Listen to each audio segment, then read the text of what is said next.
So, welcome, ladies, and welcome back to my next episode of my podcast, Dating Tips for Single Women. I'm Antia Boyd, your host, founder of FindTheOneElite.com. And today I'm really excited to have Diane Forster here with me. Hi, Diane. Hi, Antia. Nice to see you. I'm so happy to be here. Oh, yay. Awesome. I always love to have like amazing experts like you just really illuminate our audience about some secrets and some principles you learned along the way. And let me tell the audience a little bit about who you are. Okay. So Diane is an intentional living expert and certified coach, mentor, mastermind facilitator, and in NLP. She works with clients privately on their professional and personal goals, with high-level mastermind groups, and with couples to quote-unquote fix their marriage. Diane has mastered the art of living each day to the fullest through her proven systems and techniques. A methodology and style are like no other. Diane guarantees that when you work with her, your life will never be the same. The shifts are subtle, fast, and permanent.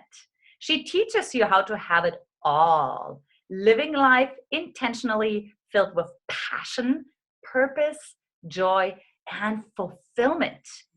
In addition to that, Diane is the best-selling author of I Have Today, Find Your Passion, Purpose, and Smile, finally. And she's the founder of I Have Today, focused on helping women live empowered, fulfilling lives through books, digital programs, speaking, live events, coaching, mentoring, and webinars. Diane will also be featured in a documentary film, Unfolding, Slow Down, Drop In, Dare More, coming out in the fall of 2017. Wow, welcome, Diane. Thank you. Oh my gosh. Wow, you are up to a lot of amazing, juicy things. I am, and I'm loving every minute of it. I love helping people. So. I can tell you're really exuding it. I mean, the first time I met you, I was like, there's something so special about this woman. I just really get to know her better, right? And so, we're always curious when we hear someone so passionate, what made you be so passionate, like why you're here today at this point in your life, like what has brought you to this point? There were several things that occurred. I Have Today was really born out of a transformation that I went through. I was actually living a very passionless life. I had what would seem to the exterior like everything going on. It looked like I had it all. I had the husband, the 2 kids, the 2 dogs, the nice house, the career, and all of that. But internally, I was living a very unfulfilled life because my relationship with my ex was just very unhappy, and it was not nurturing, and it was very narcissistic. And so my soul was being chipped away day after day, week after week, month after month, year after year, till I had a pivotal moment where I attempted suicide. And fortunately, that event was stopped through an act of God. I write all about it in my book. Wow. But it was such a gift because it was the wake-up call that I needed to turn my life around and say, why am I here? What's this all about? Why would I allow myself to live this sort of way? Why would I be such an enabler and put myself on the back burner? So it set me down a path of self-discovery and spiritual awakening and personal development. And I really started to love me and forgive me and nurture me. And through that process, I was just showing up in a whole new way. And I was really sort of magnetic to everyone and everything around me. And what I did is I developed processes along the way that really served me. So I worked with I read everything I could. I went to every seminar I could. I listened to every podcast I could, and really became immersed in self-education. And I considered every person a teacher of mine, that there was something there. And through all of that experience, I developed my processes. But in defining me and really becoming clear on who I was and empowering myself and loving myself, I was this magnetic attractor. And I just was manifesting all of this stuff into my life. So while it seems like I do so much, and I really do so much, I've learned the art of how to make all that work and how to manifest that and keep a very fulfilled, balanced life.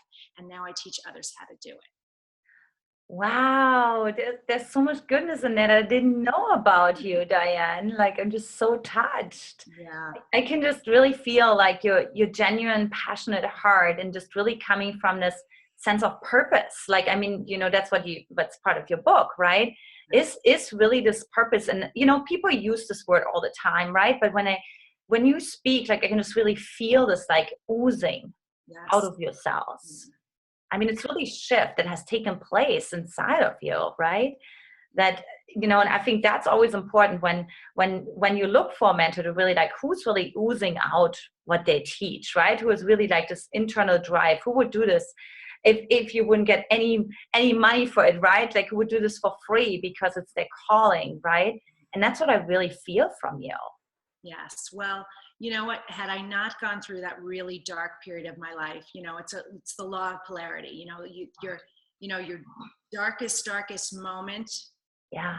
It's something that much more extraordinary is waiting for you on the other side. And it's being open to that possibility that led me down the way. And what it did in terms of love and relationship, and I know we'll get into this, was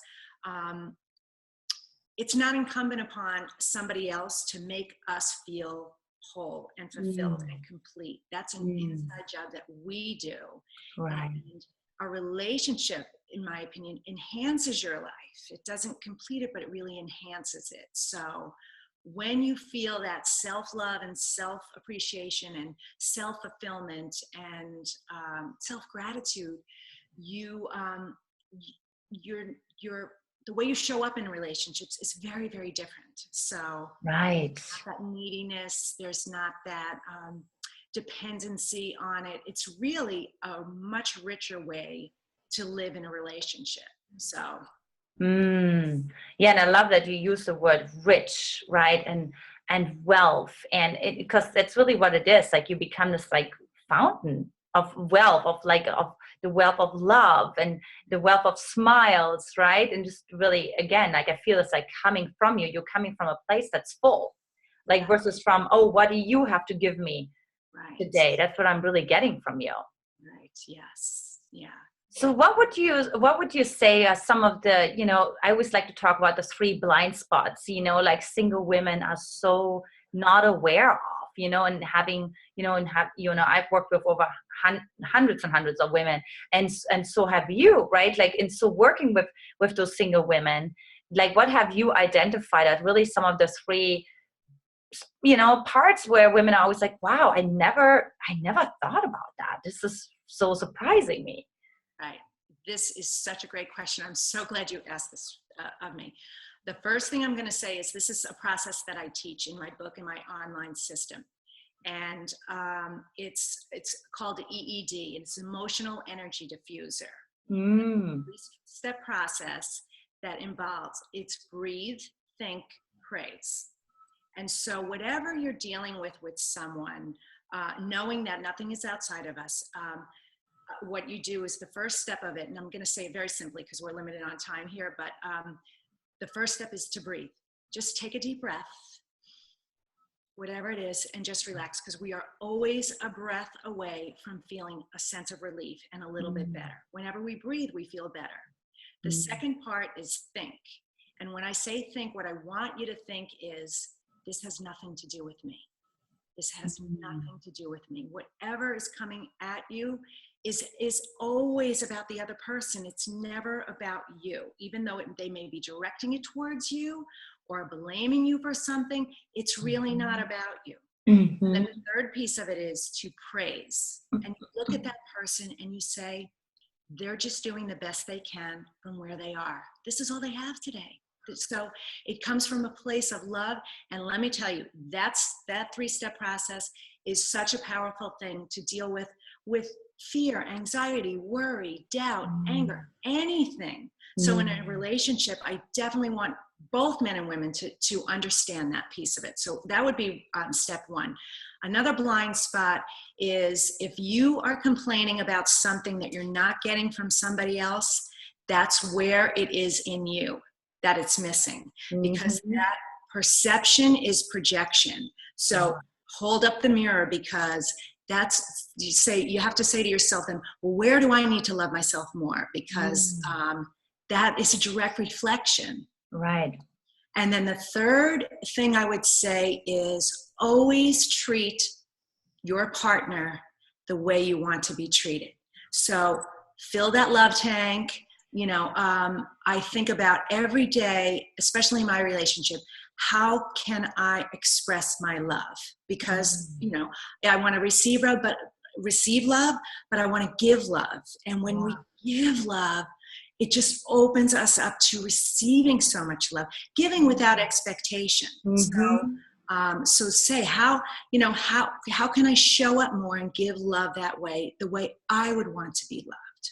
So, because there's so many people I know, the expectation is such an area, a gray area that we have. We put expectations up, not just in love relationships, in other relationships too. And if we can remove expectations of others out of our lives, it makes us live much, much happier lives, because then you can't have disappointment. Without the expectation, there's no disappointment. So I would say those are the three key blind spots for women and men. Yes. So that's so great, right? Because, it's really about coming back to yourself, right? Like, perception is projection, right? Like to be every single time, to make that your practice, like whatever it is, right? Whatever you blame somebody for, whatever you don't like in another person, to be like, oh, where do I not like this inside of myself? Right. Or where do I criticize that in myself? So it's really about, it continues to go back into this self-love, right? Into having a relationship with ourselves, because oftentimes we have such a strong relationship with the outside world, supposedly. Right. But then when we go back to, we know how to be compassionate with other people, right? Like we're compassionate all the time with other people, and we give them all the excuses in the world. But how about like ourselves? Like how compassionate, are we with ourselves? How much cutting are we actually cutting ourselves some slack, and not criticizing ourselves and expecting? Yeah, and actually I talk about this in the book too. I do 3 levels of forgiveness, and it's really focused on self-forgiveness. 2 of the 3 steps have to do with forgiving yourself. So that's so important, because we are so hard on ourselves. We're so critical of ourselves. There's guilt and shame and blame. It's criminal how we beat ourselves up. And so when you look through life through that lens, then you see that in other people, because you just can't help it. That's the lens you're looking at yourself with. And we can't truly see ourselves. Yeah, it's important to really do that self-discovery. And so, Diane, there's actually a couple of questions I have. Oh my gosh. So one is like, I hear from some women who get like this kind of like self-concept, like, okay, I need to work on myself, right? But what do you tell women who come to you and say, well, why is it always me? Why do I always have to work on myself? How about the other person? What do you tell them? Do you ever have that happen? Yes, that when you do the work on yourself, you will attract others who work on themselves as well. We get what we give, and it's very much a law of attraction, and like attracts like. It's just the way the energy works. So you know what? Before I got into this relationship that I'm in a very loving, divine relationship, when I first started dating after the end of my marriage, it was a while, and I kept attracting men who were unavailable. They were all long distance. None of them were physically in my city. And I would say, well, why I keep attracting unavailable men? And then I said, Diane, you're the one who's unavailable. Exactly right. It's the wake up call of that. And so That's where I say it's always pulls it back to you. So when you work on yourself, when I was finally really ready and I said, okay, I'm really ready now, I feel it.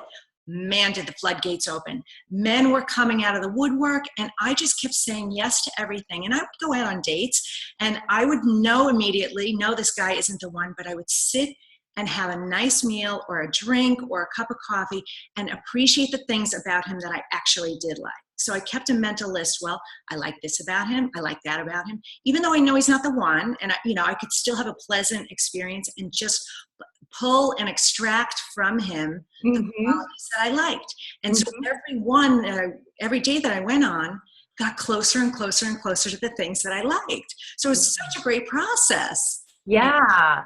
And would you say there was like one pivotal moment where where you just like knew, okay, I'm ready for the man, or where you just like felt some people say like, you feel the shift in the universe, like from that moment on, it was just a matter of like, stars aligning, right? But like from that moment on, I knew he's coming in. Did you have that? I had that moment. It was on my birthday in Okay. August. And I journal every day, and very intentional living. I'm an intentional living expert, so I live very, very intentionally. So I did a recap of everything that had happened to me in the prior year and listed all my gratitude for everything. And then I said, well, this year was so extraordinary. I can't wait for next year. And so I wrote a list of probably about 20 intentions of things that I want to come into my life in this year's experience. And one of them was love. And I said, I will meet my husband, which I couldn't even believe I wrote the word husband, but it just came out, by October 1st, because that was the anniversary of my mom passing away. It was the 20-year anniversary. So it's a special day in our family. So I gave it a by-when date, and Antia, he showed up on October 1st at 10 o'clock at night. Oh, wow. I have goosebumps right now. I'm telling you. So when I would encourage your audience to say very confidently, if you know what you want, ask for it and give it a deadline, and then release it, let it go, assume it's going to happen, believe it's going to happen, and live your life as if it's happening, as if he's already there, because that's when all the men started showing up. The moment of my birthday when I did that, that's when the floodgates opened and they were all started showing up. So I just knew. I asked, I was ready to receive it, and it came. So when you met him, right? Because we always love this like moment, right? When you met him, like, did you know, like, what was different about it when you met him? Like, did you know, did he know? Was there, the angels was singing? Like, tell us more about like when you met him, like, what was that like? Here's the story. He is my first love from high school, my teenage years. So we met in 4th grade. We dated from 9th grade through 11th grade. And then my family moved from New York to California. So we broke up. And over the years, we had stayed in touch at different times, some at reunions and things like that. But, he and I both separately went off and got married to other people, both separately got divorced, had our own stories. But he's been divorced for 7 years. I've been divorced for almost 5 years. So, and it was just the alignment. And when I heard from him, I knew he's coming for me. And I thought for a minute, well, that's my past. I left through my whole transformation. I thought I left the past behind, going out with a clean slate. But the moment I heard from him, I said, I'm going to be open to this. Of course I'm going to be open to this. I know this man. This man loves me. I know he loves me. And he's smart. He's handsome. He's successful. He's a great dad. He had all these wonderful qualities. Why wouldn't I be open to it? So that's how it happened. So you just never know, 35 years later. Wow. And that goes to show, right? Because women, sometimes they come to me and say, how is it supposed to happen? I don't meet anyone, the thought that, you might have met him already, like 30 years ago. And really what that shows me, Diane, it's really about energy, right? Because like, I really believe that we are orbiting around each other, right? And so it was like, wow, you just really made this what's it called? The declaration, I will always call it, right? Like, and so he was already in your energy field, and like, but now you're fully available, right? Energetically, and he's coming in. Like, that's what I'm really getting from your story. Yes, and he and I are different people than we were back then. And so while there's a lot of familiarity, there's a lot of new things that we're learning about each other. And I think we both agree that if we stayed together back then, we wouldn't be together today. And so he had to go on his journey, I had to go on my journey. And now is the time that we're supposed to be together. So while our souls have always sort of been aligned, the timing was supposed to be now. So you can connect the dots looking back. You can't do it forward. So what I would say to the audience is just trust and believe that everything is working out for you. Just feel that energy. Another shoe isn't going to drop. There is only good waiting for you, and just be open and appreciate whatever you can appreciate about every single person you meet. And that will get you closer and closer to that divine love. Ah, this is so good. And also, your story really goes to show that, if you're soulmates, you'll be like thrown together again and again. Like, even if it's 30 years later, but like, you can't miss out. You can't, I hear this all, what if I miss my soulmate, right? Like, you can't, like, you literally can't miss your soulmate, right? Like, it's like, it's like an energy. You're like that same energy field together. So yes, you can't get it wrong, and it will all align. And if you have to crash into each other's cars, you will meet. If you are meant to, you will meet. Yes. Oh my God, it's so true. I have a client too, like I worked with her last year, and she like got connected with her old college sweetheart after almost 20 years. Wow. And then they got engaged within 8 days, and it just really, again, it was the same thing. It was like, when and they said the same thing that you said. It's like, we would have never lasted if we would stay together back then, right? This had to happen. We had to develop separately. So again, there's this trust. That's what I also hear from you too, is the trust. You have to trust in the right timing. You have to trust that when something separates, that it's really for the best in that moment, even if it doesn't seem like it. Because now, of course, connecting the dots backwards, yes, you're like, of course, it made perfect sense, right? It should have not gone any other way. right. And what's like one takeaway, home takeaway tip for the listener that you have, like for them to give them like a little sprinkle, fairy dust of hope, right? That they can have a different future. Here's what I would say, and this is really important. Forgive, appreciate the gifts that you got from any previous relationship, whether you're divorced, however many times you've been married or divorced, however many relationships you've had.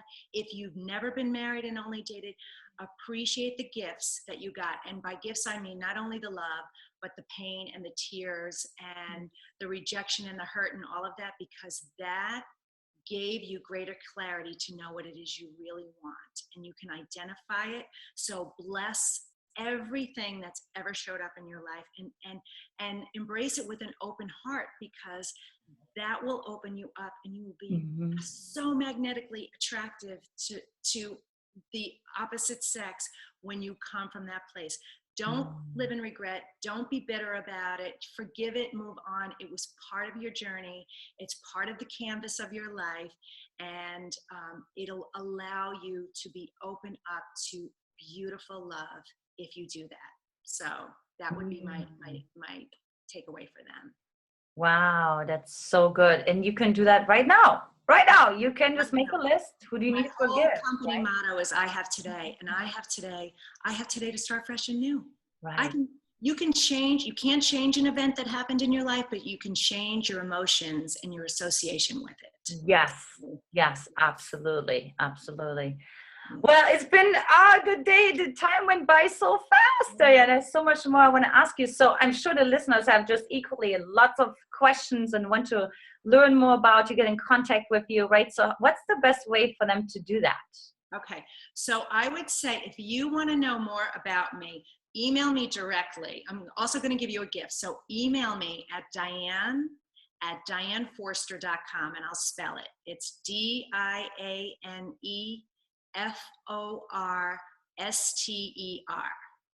So Diane at DianeForster.com, and please email me. I do strategy sessions. I have all sorts of bonuses on my website, but I want to give them a gift. And the gift I want to give them is my 30-day challenge on how to have a better today. And what they'll do is they'll just give me your name and email address, and every day for 30 days, you're going to get a 2 to 3 minute video of me with that day's quote unquote challenge. And it's more of an opportunity to live a more intentional, enlightened life with more love, peace, joy, fulfillment. So you can find that at intentionallivingexpert.com. So when you go to intentionallivingexpert.com, you'll see a link on the right to download the 30-day challenge right there. So anyway.